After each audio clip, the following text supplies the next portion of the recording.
y'all. It is your favorite nerdy girl here, Nerdy Girl Reviews, and we are back. Yes, yes, yes. After a long hiatus, live.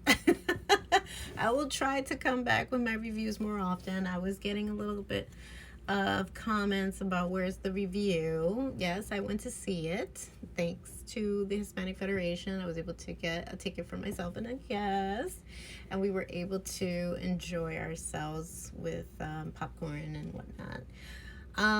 But yes, we are reviewing Kiss of the Spider Woman from their 2025 film adaptation.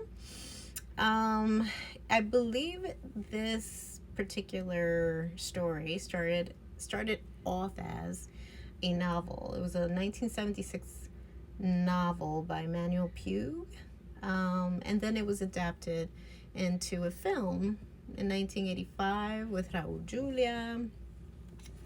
I love that film. I hadn't seen it in years, so I had to kind of rewatch it so I can get familiar with the story again. But chef's kiss.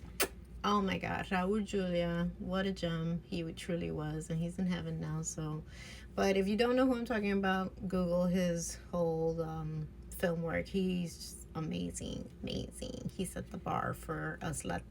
Well, I was gonna say Latino. I'm not a Latino actor, but for Latino talent for sure. And I would say that then that film interpretation would then influence 1992 stage musical, and I believe that the Spider Woman was played by the very famous Chita Rivera, West Side Story fame. Not Rita Moreno, Chita Rivera. Anyway, I am thankful for the Hispanic Federation. I was able to see this film for free. I saw it downtown Manhattan by Union Square. Nonetheless, so our cast incorporates, our Jennifer Lopez is playing the Spider Woman, but she's also playing another role because so let's introduce our main characters, which is Molina. Hold on a second. Let me pull that up.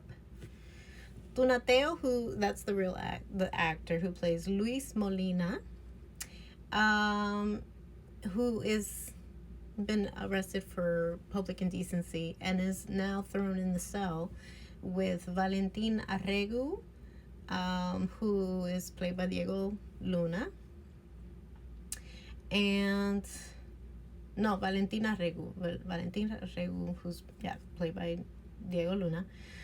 Jennifer Lopez is his Angelou, his influence, his reason for living for Molina. He has plastered all the walls with her movie posters of 1940s, I'm assuming, based on the wardrobe and also the way she speaks in the film, interpreting that particular character. I believe it's Aurora. So Jennifer Lopez as Ingrid, Luna, Aurora, and then the Spider Woman.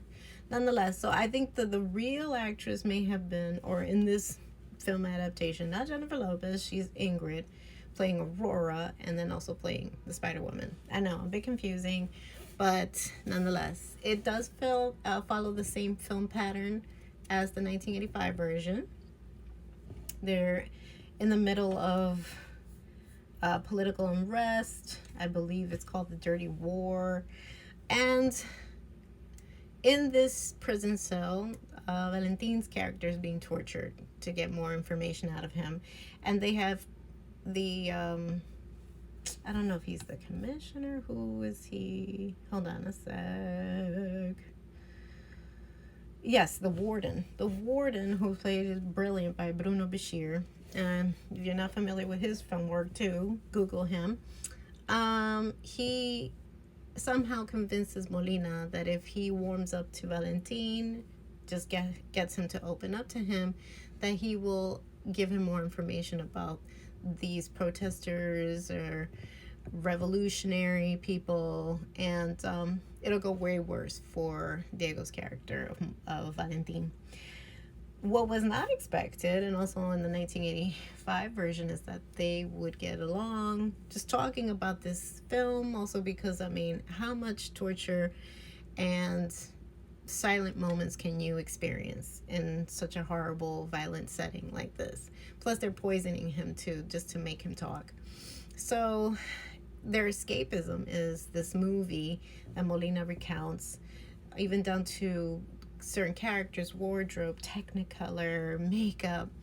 I will say that yes, people, it just depends. I don't know necessarily now everybody was on board with this film. I didn't hate it, to be perfectly honest, but I would have waited to have seen it, streamed it somewhere, honestly. Maybe perhaps on Netflix or Hulu or something like that, but or even Fandango at home. But yeah, I don't know. I mean, it is a 2 hour watch. You know, yes, the screen, the silver screen, is going to influence certain scenes better than, say, your TV or your laptop, but I don't know. I don't necessarily know if I like the story. I feel like there was more meatier story between the two prisoners, and it did feel like it was just being bombarded too much with J-Lo's character, which I'm not entirely sure it really kind of contributed much to their love story.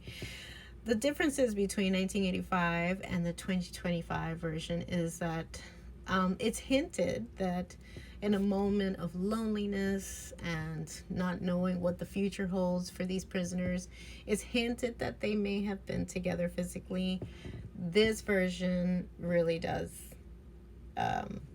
show it. So, and again, it has nothing, I'm not like, oh my God, my virgin eyes. No, no, no.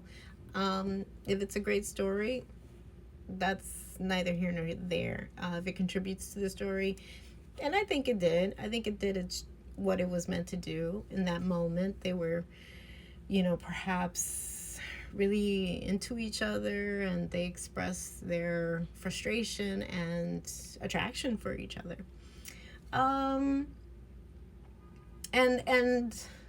Tunateo is hard to pronounce. Tunateo's character, Molina, also is interjected in the film. Also, Diego is in the film, this 1940s film, as playing other characters. Aurora's love interest in that particular film. Their dance sequences. I kudos to Diego too. I will say that I think his training in Puerto Rico when he did Dirty Dancing 2, Havana Nights, I saw a little influence there. I was like, go Diego. Again, I've been a long time fan of Diego Luna. I love Tito Mama también. I followed his career since then. So, sorry, I'm a bit of a film nerd that way. But I do remember that he did training for that film, and I think it still stands. Like, I feel like once you've learned something like that, a skill like that, it's ingrained in you. So I saw him a lot more like a more confident dancer. So if you're watching, Diego, I love you.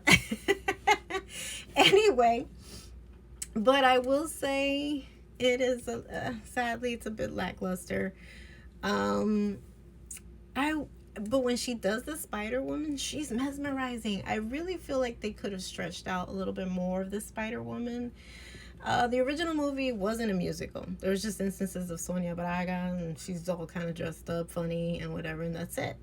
And no shade to Sonia Braga, because she's beautiful. And she was beautiful then, she's beautiful now. But it was just different. So, I don't know. I don't know how to say this other than you should stream it. And it's unfortunate, yeah, because, we want to support our Latino community and acting community in particular, but it didn't live up to the hype. And I say, whoever's in her ear, though, I will say that when she plays certain characters, she's brilliant. The Cell, Out of Sight, Hustlers. I think that's her wheelhouse, and when she's like looking into the camera and doing